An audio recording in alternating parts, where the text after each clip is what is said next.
Aloha! This is Jason from Hawaii. Welcome to a special edition of the Comics for Fun and Profit podcast. In this episode, I will be interviewing returning guest David Pepose to promote his new Kickstarter, the OZ issue number 2. So before I start talking to David, I want to give a little bit of history about David's work. Now, David has wrote Spencer and Locke, the limited series by Action Labs. Both volumes, volume 1 and 2, are now out in trade paperback. He's also written Going to the Chapel, a limited series by Action Lab as well, and that is also out in trade as well. He has completed the miniseries from Aftershock Comics, the very popular Scout's Honor, and that trade will be out on September 8th. He's also written Grand Theft Astro, and correct me if I'm wrong, that was a Kickstarter? That's soon to be released. Okay. On that with Top Cow. Yeah. Oh, okay.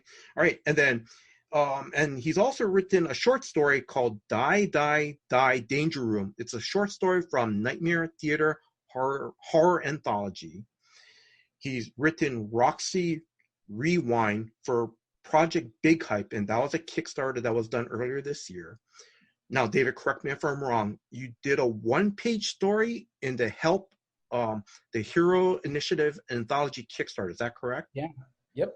Was that called SOS? Yeah. Okay. All right. No, thank you. And then, and his current, he's also written, of course, his previous Kickstarter, the OZ issue 1 of 3, and soon to be released, Compost, and it's quote unquote a darkly comedic crime story coming soon. Yeah, hopefully we'll be able to announce where that's going sooner rather than later. We've just been sort of with the pandemic, it's been a little bit of a holding pattern on when that will be released, but it's ready, so we're very excited for that to come out. Okay, thank you. And then also now, for listeners, if you guys are interested in some of David's work, like for example, Spencer and Locke, the trades volume 1 and 2, Going to the Chapel, the trade, the OZ number 1, and if you're trying to look for all 5 issues of Scout's Honor number 1, that it's on his website, davidpepose.com. Yeah. Also, too, when I looked at your website, David, I saw that you had couple of variant covers. There was one like Scout's Honor number 1, an incentive cover, and also a limited edition cover as well too. Yes. Okay. So we have all those available at the store, and we'll have those up for a little bit longer, and then eventually we will move everything over to trade, which we're also very excited to start getting in people's hands on September 8th. Now, Scout Honor number 1, the incentive cover, that I definitely have to pick up. I saw the cover on that. That looks amazing. It really fun cover. We had 2 really incredible variants, by Brent Schoonover and Mon House, who I work with on all my projects. And just really, just 2 really incredible talents to go up alongside Andy Clark and Jose Villarrubia, who did our all 5 of our main covers. And I couldn't be more grateful for the incredible artistic talent that I get to work with. Now I'm gonna I'll be honest, I can't remember if I asked this question, but did I miss anything?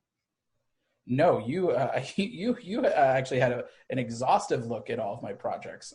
Thank you for that. You were saying projects that sometimes I forgot I had written. But yeah, it's we have a few more things that are sort of in the works that we haven't announced yet. But everything that's out or announced and upcoming, you nailed it. And we're just very excited for people to see what else we have in the pipeline. And then again, listeners, if you guys get a chance, check out Spencer and Locke Volume 1 trade. I've read that. I love it. It's incredible. It really is. So yeah, so listeners, check that out. Again, it's on davidpepose.com. I'm going to continue on, David. I'm going to say, now, before we begin, I want to personally thank you, David. Listeners, David had a hand in launching the Comics for Fun and Profit interview episodes.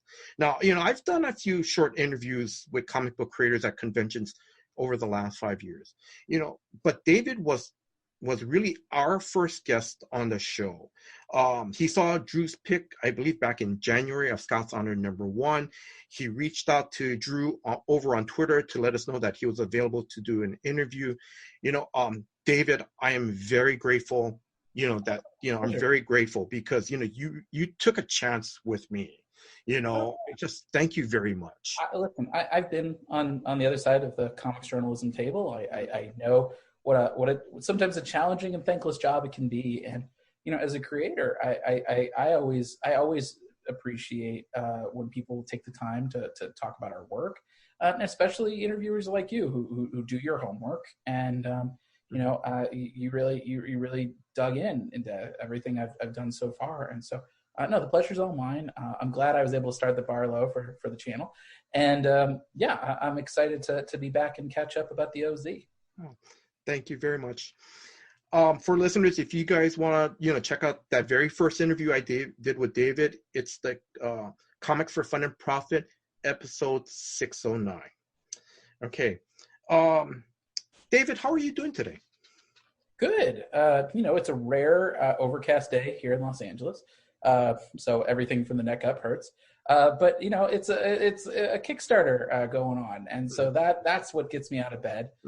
Besides my puppy waking me up at 3 a.m. And I'm super thrilled. We're on day 3 right now of the OZ's Kickstarter campaign, and we're approaching 600 backers at this point. We're getting within spitting distance of that, and looking at the dashboard, I'm trying to see what that kind of funding is. 372% funded right now. So that's huge. We're so thrilled. And the fact that we have 27 days left.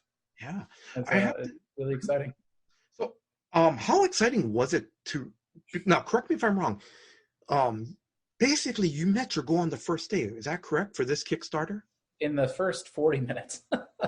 It was pretty incredible, pretty exciting.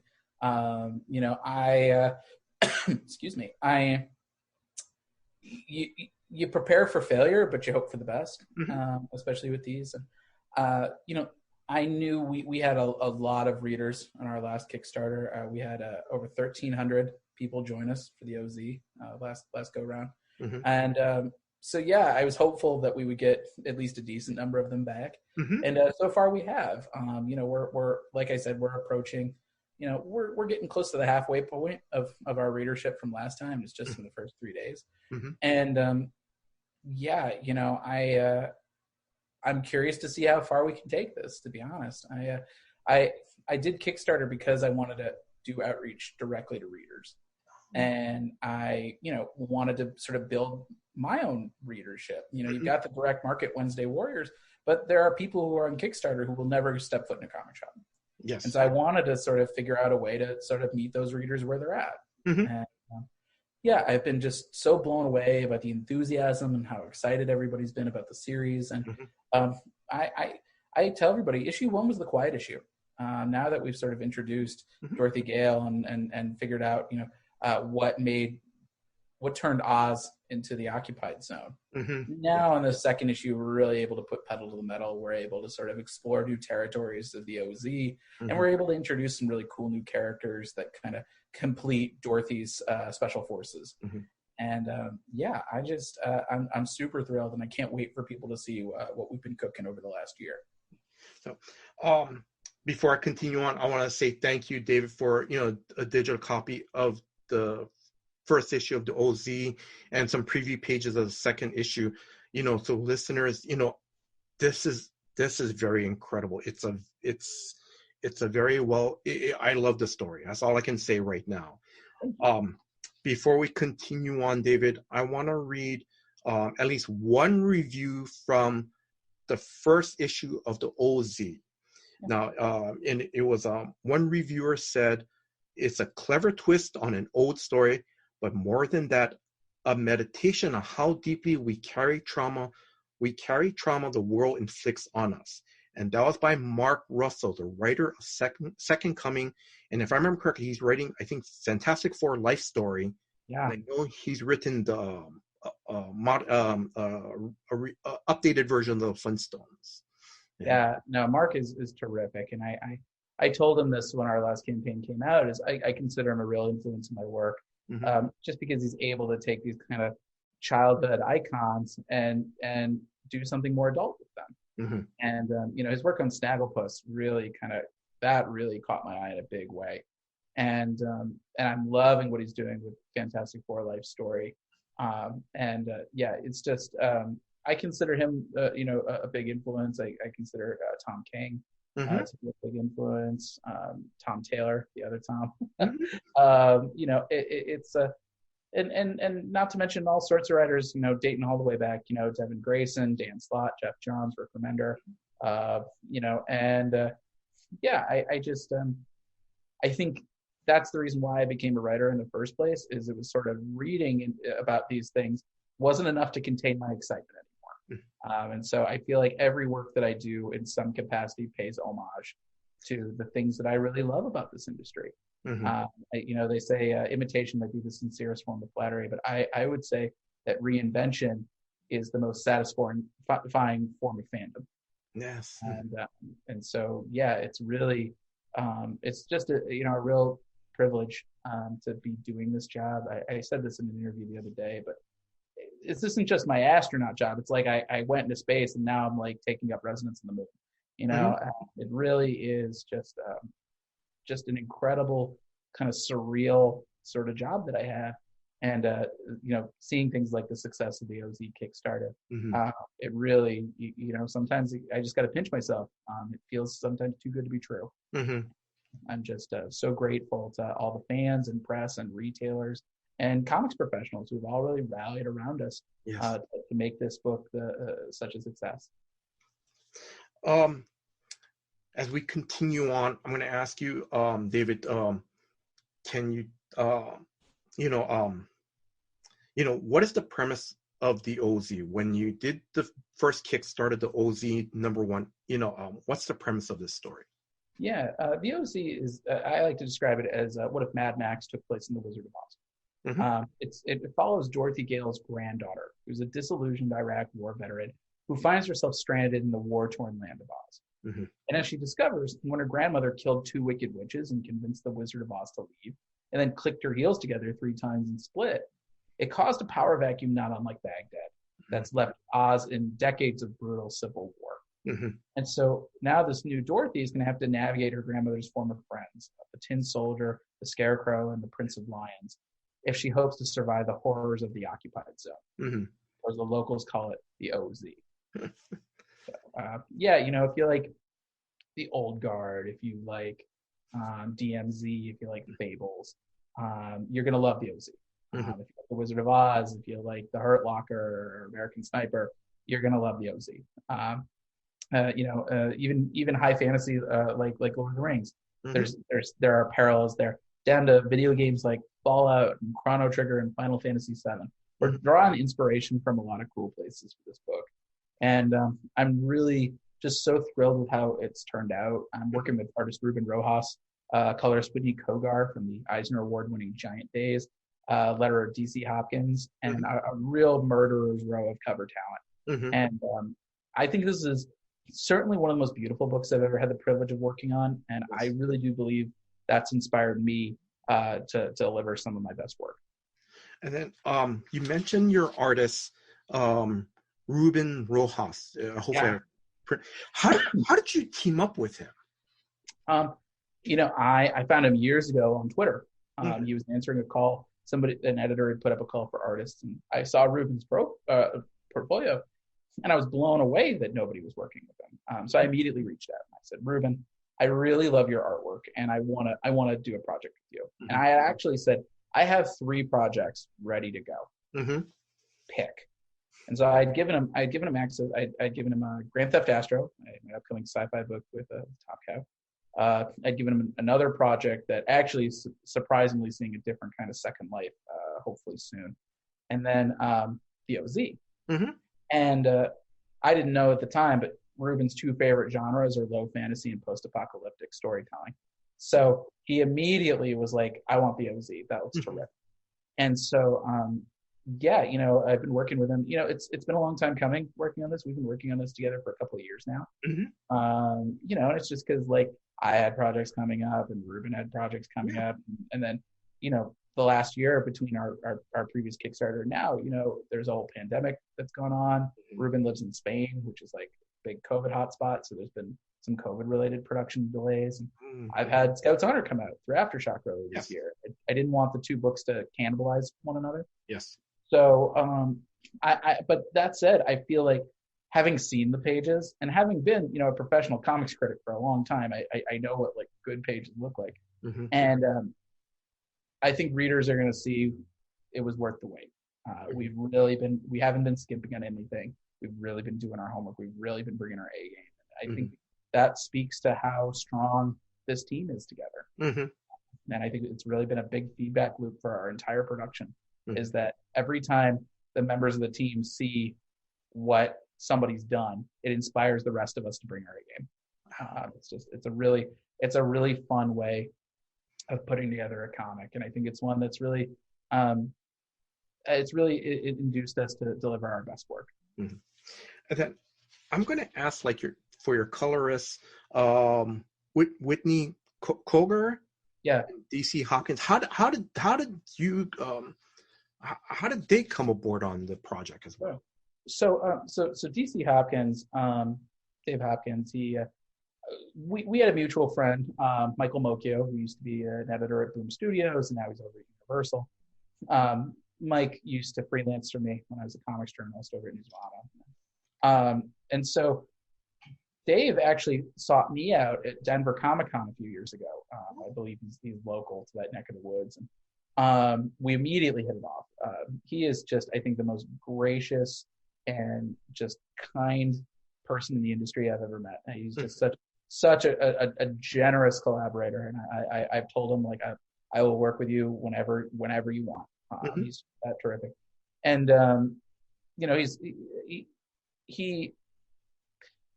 the letter is the guardrail to the story. They say there's the movie you write, the movie you shoot, and the movie you edit. In comics, it's the comic you write, the comic that's drawn, and the comic that's lettered. The letter is kind of the thing that really, it locks the story together. And so sometimes it's, having to pivot for an art choice. Sometimes it's realizing that you've overwritten something and that you either don't need a caption, or the caption's just not landing, or it's way too long and you need to cut stuff.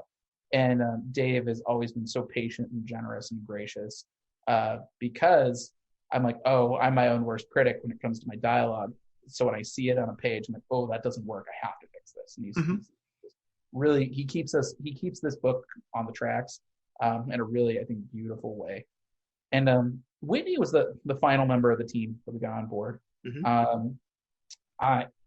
That's usually the case with my books. Is usually the colorist is the last one to join, because a colorist is your secret weapon. I think a lot of people will agree when I say that art makes or breaks a comic. Yes. But I think the thing that a lot of people don't realize is it's the colors that make or break the art. And so I'm pretty ruthless. It's very rare that the first person I talk to about a book winds up being the person on the book, because we do a lot of test pages and we sort of, I do a lot of notes. Whitney just immediately hit the ground running. She was recommended to me by Michael Mocchio. She just, I can't say enough good things about Whitney Kogar. She adds such an energy and mood to every scene. Ruben knows his best angles, but Whitney knows Ruben's best shades. And something that Whitney and I talked about a lot during the production of the book was, what's the Mad Max version of Star Wars? It's still kind of beat up and run down, but all these different areas have their own different sort of personality and temperature and location and high concept and dangers to them. And that's something that Whitney is really keyed in in a really profound way. And I've said to every member of this team, this is not going to be the last time we work together. They're just so good at their jobs that I would be an idiot not to ride those coattails for as long as I could. But going back, because I'm trying to remember some of the pages, when I was reading it, if I remember correctly, for issue number 1, the colors that Whitney did, the contrast to see Dorothy Gale, the war veteran, in her home life, if I remember correctly, that was kind of like it was, you could see the colors in that. Correct me if I'm wrong, but then when you did the contrast to when she was in, in Iraq, it was always kind of a brownish kind of color. That's the contrast I kind of remember. Am I wrong about that? Well, and some of that is specific to that particular issue, Okay. because the back half of issue 1 was set in the Deadly Desert, so that a lot of the colors go there, and I think the overlap was intentional. Just sort of say, Dorothy is served in Iraq and in Afghanistan, and so putting her in a firefight in the middle of the Deadly Desert, that stirs up some things for her. Just from her time overseas, and it's sort of this old war and this new war kind of colliding. Whereas, for like when she first touches down in the OZ, it's these like dark oranges, and it's just it's flames everywhere. Yes. It's fun to see some of the different palettes we're able to throw in this book. They'll make them organic. Especially the way that Whitney uses greens and teals, especially. Yes. Because even, we sort of have the desert colors to evoke the Middle East. But also, yellow is sort of a power color in Oz, the Elvic Road. But the Emerald City and the magic therein is sort of taken a sickly, sinister tone, and so I think Whitney's been doing some really cool stuff with all that. And it's just really made, it's provided a lot of fun energy. Yes. For this whole series. Yeah. That's right. Because in the Emerald City, in the movies, it's this nice, vibrant color, but in the comics, that's just like how you described it. It's a little bit of a sickly color to it. But yeah. Okay. I'm going to ask, how much research did you do for the OZ? Like, how, did you read the book series, all 14 books? Excuse me. It's funny. It's funny how much research I did for this series without knowing I was doing research for the series, because it's a lot. It was drawn from a lot of stuff that I had picked up over the years. So in college, I took a class on adolescent literature, and I wrote a term paper on the L. Frank Baum Oz novels and compared them to the sort of mythology and continuity building that Stan and Jack did in Marvel in the 60s. And because that's what Baum was doing decades in advance. He had all these Oz novels, and he was just kind of building up continuity and picking up steam along the way. Whereas, I, in another life, I was a newspaper reporter, out of college. And one of the beats that I covered was the local military beat. And so I interviewed so many returning veterans, especially from Iraq and Afghanistan, and sort of asking them, what was it like to reintegrate into American society? Especially, this was, the height of the recession. This was already an economically depressed area. It was Berkshire County, Massachusetts, where it's sort of, it's either Northeast people's like vacation homes or like dire poverty, and sometimes within a couple blocks of each other. Yes. And hearing about sort of their stories of alienation and what it's like to sort of go from being hyper aware to coming back to a society that's like a little chaotic, but also sort of the firm structure of what it was like being over in the military to being here, where it's kind of it's a free for all, it's the Wild West. And the fact that like it's hard not only to get the support and resources you need, but it's also just kind of hard for people to empathize. It's impossible to convey the feelings, the exact feelings, if you're not over there. And for me, I was just trying to do my best to kind of channel all those interviews that I did. And when in doubt, the thing I always say is, be compassionate, be as empathetic as you can be. Don't treat a character's traumas like a punchline. And I think that has really been a good guiding principle for my work. Mm-hmm. I think that is what's allowed us to enjoy so many people who actually have served, or people who have had trauma and PTSD and traumatic brain injury, to say like, hey, this really means something to me.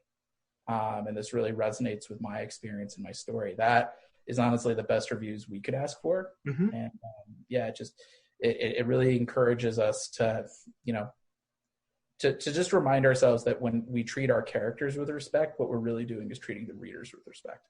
Yes. No, that's very good. That really is. For listeners, again, if you guys get a chance, pick up the first issue of the OZ, because you see what Dorothy Gale's going through. Correct me if I'm wrong on that. Yeah. And then now, so correct me if I'm wrong. So the OZ basically goes through, how Dorothy Gale is trying to,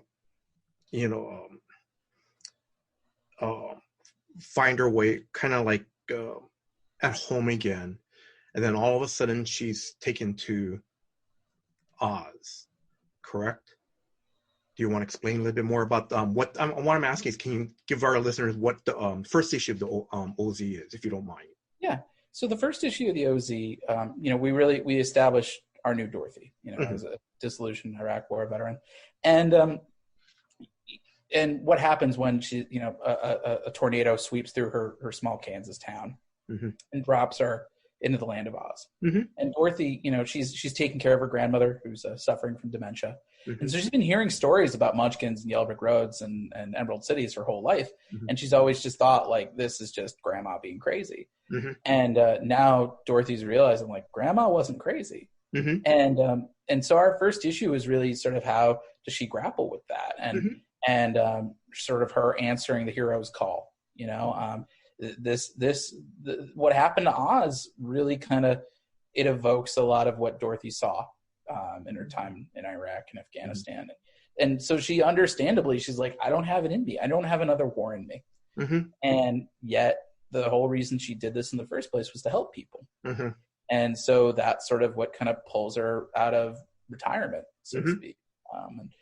And so that's sort of where we pick up on issue 2 is, Dorothy has joined the resistance, mm-hmm. and she's noticing that in certain ways there's a lot of overlap, just the sheer act of war, mm-hmm. like that doesn't change, but the nature of the war is very different. Mm-hmm. She was in the Middle East. She was one of many. There was a degree of anonymity mm-hmm. there. And, Dorothy, while she might have had, some leadership training with her with her group, mm-hmm. she was not calling any sort of major broad shots. Yes. She was given orders, and she would follow them out. And whereas in Oz, by virtue of who her grandmother was, Dorothy is kind of the closest thing they have to royalty. Everyone's looking to her for answers. She really is. She's not just a warrior, but she's a symbol. She's a real figurehead mm-hmm. of this resistance now. And so as a result, they've gotten a little bold. They're eking out some victories, mm-hmm. and it's all going to come crashing down because the location of the all-powerful Silver Slippers has been found. Mm-hmm. And it's not too much of a spoiler because we say it in our preview pages, but the Scarecrow is sort of running the regime of Oz right now, mm-hmm. and he wants those Silver Slippers so he can invade our world, to turn Oz into kind of a perpetual war machine. Mm-hmm. And so, it's going to be a race to find what's kind of a magical weapon of mass destruction. Mm-hmm. And, Dorothy is going to have to turn to some unexpected sources of help mm-hmm. For this. And, that's what's really so fun about the second issue is we get to introduce new characters like the Prince of Lions and Jack yes. Pumpkinhead. Mm-hmm. And they really get to see how they play off of the dynamic between Dorothy and the Tin Soldier, which is really kind of the spine of the whole series. Mm-hmm. And then now talking about like the Tin Man, the Scarecrow, who came up with the look of the OZ and the design of the characters? How did? Yeah. Well, Ruben and I, we talked a lot about that. Ruben, I mean, he does not need a whole lot of hand-holding. I mean, I write character descriptions, just to sort of say, here's what I'm thinking. Mm-hmm. But it is very much, it's sort of a back and forth. I give Ruben some character descriptions. He gives me a first pass. Sometimes I say, hey, could we make these little tweaks here and there? He does. And then as he's done that, I then kind of bring Whitney into the mix. Mm-hmm. Say, how are we going to color this? And oftentimes she'll give me like a couple of options, or she'll give me an option and I'll start playing around with it. Actually, you know what though? Some of those characters though, Ruben has actually already taken a coloring pass. Mm-hmm. So, sometimes I'll play around with it, just, do some alternate versions just to Mm-hmm. see what color shade works the best. We did that with Jack Pumpkinhead, especially. I think we had 3 or 4 different costume color choices for him. Mm-hmm. And it's a very collaborative thing. I mean, Ruben deserves all the credit. I mean, Mm-hmm. he really kind of realizes these characters in such a profound way. I'm just kind of editing at that Mm-hmm. point. I think the biggest back and forth we had was also the shortest back and forth. It was the Tin Man. Mm-hmm.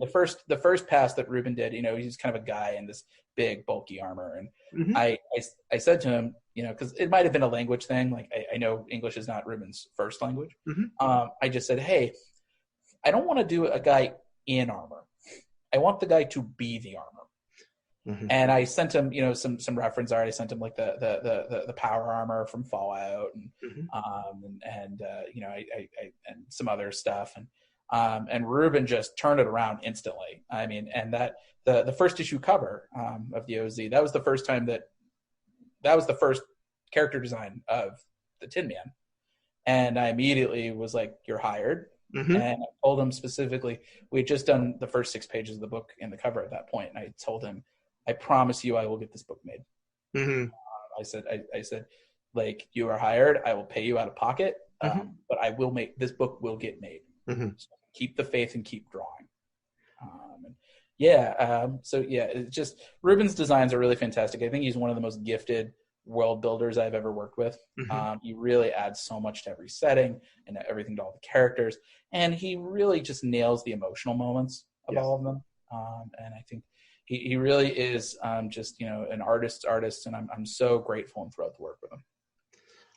Listeners, I have to say, the Ruben's artwork on the Tin Man, that's incredible. I love it. It's big, it's bulky. It shows that he's been through a lot. Yeah, that's what it's pretty cool. Okay, I'm going to ask for this Kickstarter. Can you go over any of the tier rewards? Yeah, we've got we're really trying to meet readers where they're at, and so we're offering tiers at every possible level of budget. If you throw in $10, you get the PDF the OZ, Mm-hmm. and every tier, even the thank you tier at $5 where you don't get the OZ, you'll still get PDFs of Spencer and Locke #1 and Going to Chapel #1, just as like a thank you for supporting us. $10 you get the OZ, you get Spencer and Locke, you get Going to the Chapel, you get my scripts, you get Ruben's raw inks and Whitney's untouched colors. Mm-hmm. And we just announced we're doing a digital comics extravaganza as a stretch goal. Mm-hmm. So we're going to have, I think, at least 10 comics in the mix. So that's an extra 200 to 220 pages of material Mm-hmm. For readers. And we've got some really cool stuff in the mix. I can say, we have Brenton Lingel's Snow White Zombie Apocalypse #1, and Clay Adams' Deadskins #1. So if you like kind of the genre mashups, you're really going to like those 2 books. Mm-hmm. We've got, if you missed our last campaign, we've got digital and print catch-up tiers, Mm-hmm. so you can kind of get up to speed. We have, what else do we have?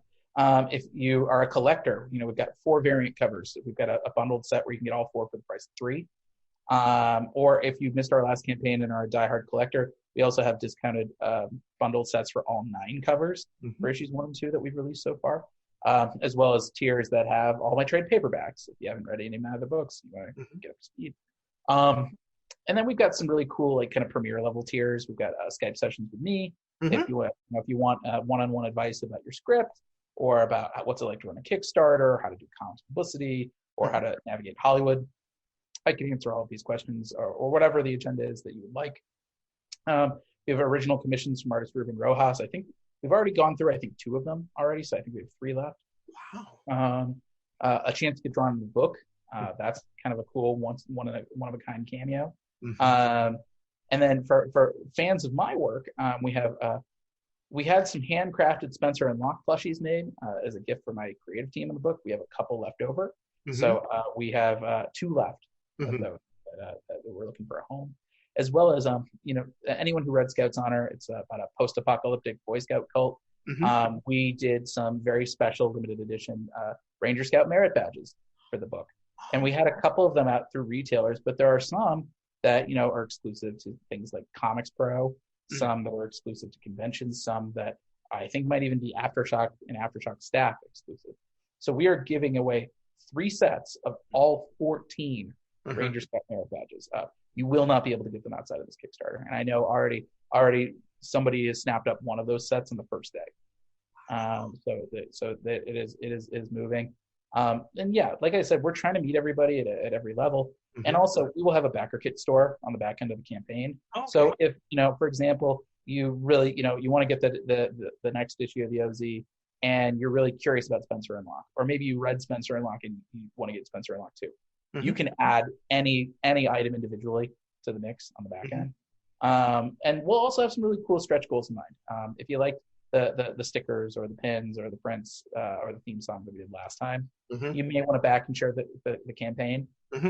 Because I've spent a year sort of, we prepared for failure last Kickstarter and didn't prepare for success. And so it became a game of catch up of how to make the book, even more of a value to draw in even more readers.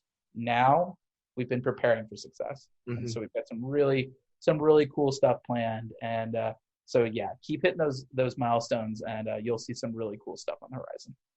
That sounds awesome, David. It really does. Wow. Okay, I'm going to start slowly wrapping things up on the OZ issue number 2.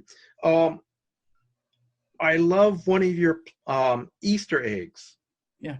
In issue number 1, the X-Men Fastball Special. How did you guys come up with that? Oh, well, it was exactly. I was just like, could I'd love to write a Fastball Special someday, and so anytime. That's really how I write. It's very much just about poor impulse control. Is that I'm just like, oh, that's a thing I'd love to do. Well, I have a creator-owned book. You can just do it. And so, the idea of having kind of a big bruiser like the Tin Man, and they're fighting winged monkeys. Of course you're gonna chuck Dorothy at them. Yeah. And so that was a really fun moment. And I do that in all my books. If there's ever something cool that I see, I'm like, well, yoink, I'm gonna use that somewhere. It makes writing a lot more fun. Just for our listeners, I'm going to explain, because when I was reading through the first issue, all I see is Dorothy turning to Gale, Dorothy turning to the Tin Man and going, "Hey, how's your throwing arm?" As soon as I or something like that. As soon as I saw that, I'm going, Fastball Special.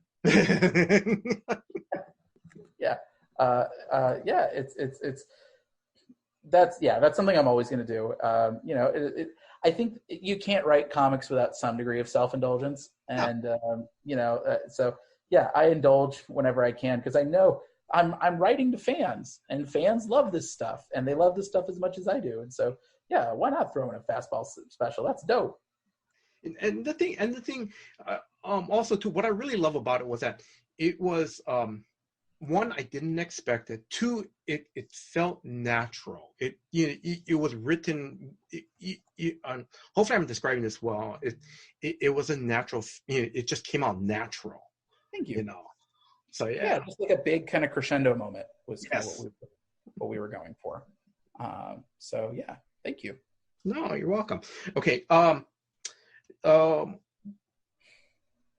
If you have an estimate, when do you think issue number 3, and correct me if I'm wrong, that's the final issue. When do you think that might come out? Sometime next year. Okay. We're still wrapping up production on part 2. So that'll kind of determine some stuff. And of course, look, any other projects that come out, or may come out between now and then, like that may change the timetable a little bit. But it's ultimately, it really is always contingent on when do we have a good critical mass of pages? For me, it's do we have at least half of our pages done? And so whenever that takes place, that's when we'll do it. Ruben's really hard at work on sort of the back half of the OZ #2.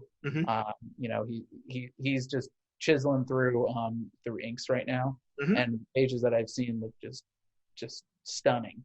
And so I think that's the cool thing about Kickstarters. I feel like readers are patient. They're not expecting a month-to-month rollout. Oh, yeah. And that gives us time to really not cut corners and to really make sure that Ruben and Whitney and Dave have the time and the resources to really knock it out of the park. And then, sorry, this is an off-the-cuff question. Yeah. Now, correct me if I'm wrong, because if I read the Kickstarter for issue #2, it's a nice meaty book. It's 44 pages. Yeah, all three of our Kickstarters, we're planning on 44 pages a pop. And actually, we just announced, when the Kickstarter got funded, we are going to add in a little bit of extra bonus content. We're going to add in some cool artwork to the mix, and so we're hard at work on that now. As soon as I have something I can show, I'll be showing them to all the backers. Because that's just as like a thank you for having our backs and supporting the book. So I feel like. We're trying to just make sure that people get enough bang for their buck, and I feel like at this point, I would venture a guess that we're going to hit that digital comics, extravaganza at minimum. And so that means that people are going to get, 88 pages just from me, plus another 200 to 220 pages. So we're talking about upwards of 300 pages of content for $10. Yeah. $10 minimum, that's a steal. Yes. Especially on a book that I think the production values are every bit as good as a big 2 book. Anything you can find in the direct market, I think the OZ can go toe to toe with it. And so, I think, we know that there's like a higher price point because it's Kickstarter, and it's coming straight from the creators. And we want to make sure that readers feel like, they're getting something beyond just pure investment. Is that they're getting a lot of content for their time and money as well. That sounds great, David. Okay, so I'm going to move on. I'm going to move on to Scout's Honor trade that's coming out on September 8th. I know a little while ago you just gave a quick recap. I'm going to ask, how were the sales on this series, and how was readers' reaction to Scout's Honor? Yeah, well, it's the highest selling book I've ever done, and I think that's by virtue of, Aftershock's the biggest platform I've had to date, and working with them is, really terrific, and having like a full staff and infrastructure to like help promote and sell the book was really helpful. And I think it is, I think it was one of the best reviewed books I've ever worked on. I want to say it's like the second highest rated indie book in Comic Book Roundup right now for the year. I guess I'll boot that up. But people seem to really enjoy what we were doing for that series. And at the same time, nobody's more surprised than me ever when a series of mine does well, because I write it and I'm going out on a limb. And you never know if people are going to connect with it or if, it's going to be a big fat swing and a miss. And thankfully, people really seem to vibe with what we were talking about. And I think that's because a lot of it was so personal. A lot of it was so autobiographical in a way. I've described the Scout's Honor as kind of like the Hunger Games meets Mulan. It's about years after a nuclear war, a cult has emerged from the ashes, and their Bible is an old Boy Scout manual. And so we follow a young initiate named Kit, who has a secret that she's had to hide her identity as a woman in order to serve in this sort of toxic masculine cult as a Ranger Scout. And what happens to Kit when she discovers her entire way of life was built on a lie? And so, it really... I grew up in a particularly conservative upbringing in the Midwest in a Jewish home.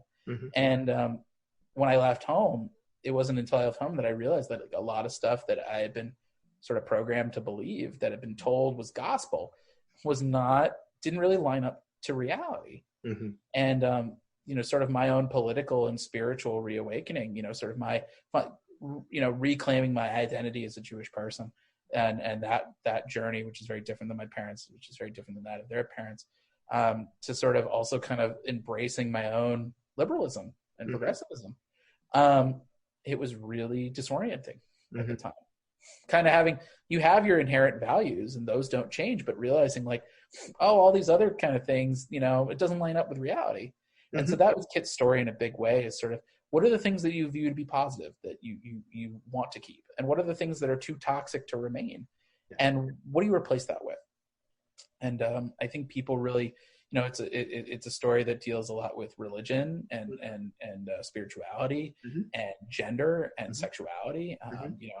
Kit's story certainly has echoes of the trans experience, of having, she binds her chest, she has to pass as male, to sort of be her truest self as a Ranger Scout.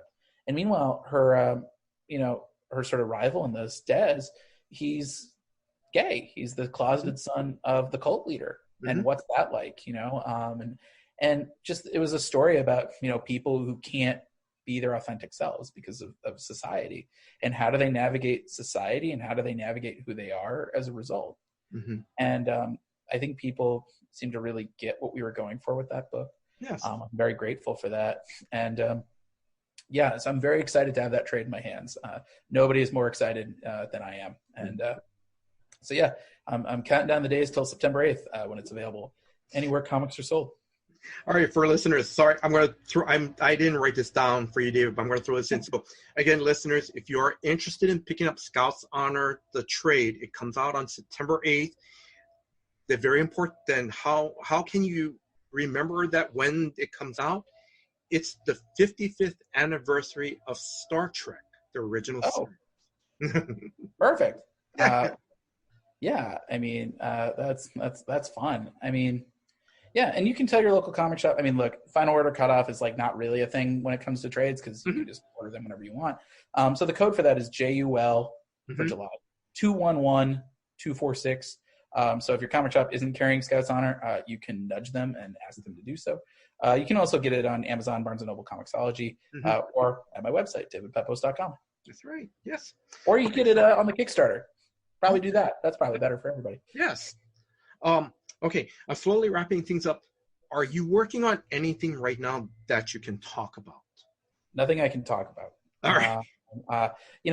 Besides, there's Spencer and Luck 3. I'm sort of slowly chiseling away at that. And, we're doing a Garfield-themed serial killer as picking off the Peanuts gang. So there's a lot of homework involved in that, and we want to make sure we kind of stick the landing for our third and final series for that. And Grand Theft Astro, my upcoming sci-fi book, that's been written for a bit, and we're just sort of getting our ducks in a row and on the art side of things before we get a release date. And and then beyond that, I'm just working on some big swings right now. Nothing I can talk about just yet, but hopefully I'll be able to talk about it more either later this year or early next year. Okay, all right. So now I'm going to go into the fun questions, because the last time when we spoke, correct me if I'm wrong, Ruby, Ruby has been an addition to your family, correct? Yeah. So, like I was saying earlier, we had a Cairn Terrier, Holly, who she passed just before everything shut down with COVID. And I think that was kind of a blessing in disguise, not having to sort of take a sick dog to radiation during a pandemic. And so shortly after our print copies of the OZ arrived for the last Kickstarter, we picked up our new puppy, Ruby, another Cairn Terrier. She's my personal Toto. And she's almost a year old. She'll be, I think she's actually, she marked 11 months old yesterday. So yeah, she's a sweet kid. She's got that puppy energy. She's not the best Kickstarter assistant, but what she lacks in polish, she makes up for in enthusiasm. Which that says that's the same thing about my writing. She's such a sweetheart. Even when she wakes me up at 3 a.m, she's a daycare right now. That kind of helps burn her energy and keep her socialized. But she loves having two parents who work at home, and she just likes kind of sleeping on the couch, when I'm writing, and when she senses that I need a play break, she asks for it. But no, she's a sweet kid, and we love having her. And if you follow my Twitter account, it's Pepose, my last name, first initial. You'll see a pretty steady stream of Ruby content, and that's how it should be. Again, so listeners, please follow David on Twitter. You guys, because David, I think on Monday when the Kickstarter started, he posted a quote unquote, and I'm calling this a quote unquote Kickstarter commercial with Ruby. Yes. That's very cute. Yes. I'm trying to make sure that she pulls her weight. She's not pulling in the Instagram money like we were hoping. So whatever she can do to help sell some books. You can't start them too young is my opinion there. And I'm hoping that Ruby's cuteness will move a couple books, because after all that kibble ain't cheap. Okay. I'm going to ask, do you want to promote any of your friends' Kickstarters that's going to be starting soon, like late August or September? Oh yeah. Let's see what is going on. Boy. Some Kickstarters that are going on right now. I'm almost like on the spot that I'm like, oh, why am I blanking on the other Kickstarters going on? Let me just open up the Kickstarter page real quick and see what's coming out. Because there's Killtopia by Dave Cook. That's a super fun project that's also going on right now that you should definitely check out. There's a Kickstarter called 3. That's going to be a really cool one by some sort of some new up and coming talent. Let's see, my friend Cam Kirkow he has a Kickstarter coming up soon called Gilgamesh Eternal. The cover art for that looks spectacular. So really, really you owe it to yourself to check that one out. And let's see. I'm just seeing upcoming projects, seeing if there's anything else that I missed. I'm going to kick myself for like not thinking of any others at the moment, but there's just a lot of cool stuff. And that's the great thing about Kickstarter is if you've worked hard enough to really kind of self-publish your own work, chances are it's pretty good.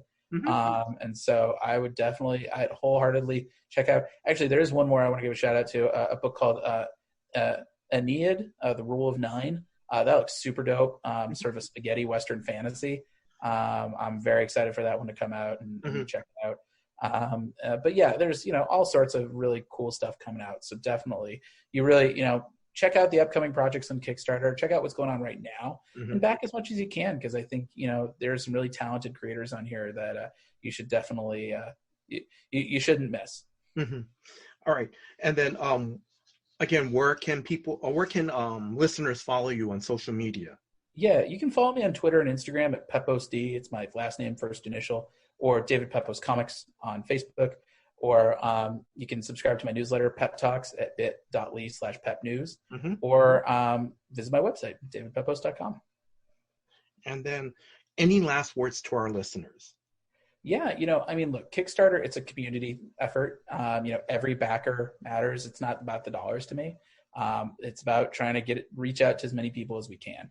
And so, if you're a fan of The Wizard of Oz, if you like Mad Max, if you like Lord of the Rings, check out the OZ. We've got a pretty generous preview. We've got 22 pages of preview pages up right now. So it'll be good for you to kind of get a sense of what our book is about. And share, tell your friends. Every backer matters. So we'd love to have you as Yellow Brick Road Warriors. So join us in the trenches of the OZ. All right. Thank you very much, David. And then, so for listeners, I strongly encourage you guys to check out, Scout's Honor, Spencer and Locke. I really strongly encourage you to, to back, the OZ. Because ever since I interviewed David and I've read some of his stuff, David, one of the things I love about your writing is your stories have, and it's, of course, it's from the reader's, how we interpret things, but your stories have so much layers to it. Thank you. Because before we started the interview, I told you how much layers, just the first volume of Spencer Locke had. And I was like, I'm not going to spoil it for our listeners, but I encourage you guys to check it out. Thank you. And also, we're just trying to take as many big swings as we can, and what'll sort of interest, not just diehard fans, but new readers, and also what'll get me across the finish line. Mm-hmm. And I can't say we have a perfect process by any means. We're still kind of feeling it out and having it evolve from book to book. Mm-hmm. But I've been really just so grateful to see the reaction to the books we've put out so far, and it gives me a lot of hope from where we can go from here. Yeah. So, all right, David, I wish you continued success for your current OZ Kickstarter. Now, correct me if I'm wrong. The campaign ends on September 16th, correct? 15th. On the 15th. September 15th. Yep. So yeah, tell all your friends because we'd love to have everybody involved. Yeah. And then David, mahalo. Thank you very much. Thank you for your time. Thank you for coming back on the show. Thank you very much. Oh, my pleasure. Thanks again for having me. Thank you. And then I want to thank Drew, the co-host of Comics for Fun and Profit, for putting this episode together. Drew, thank you very much for all your hard work behind the scenes. And listeners, if you are new to Comics for Fun and Profit, please check out new episodes of Comics for Fun and Profit that comes out every Saturday. Brothers Kyle and Drew, they talk about spec picks on new releases. And lastly, I want to thank you, the listeners. Thank you very much for your time. Thank you for listening to this episode. Until next time, guys, aloha.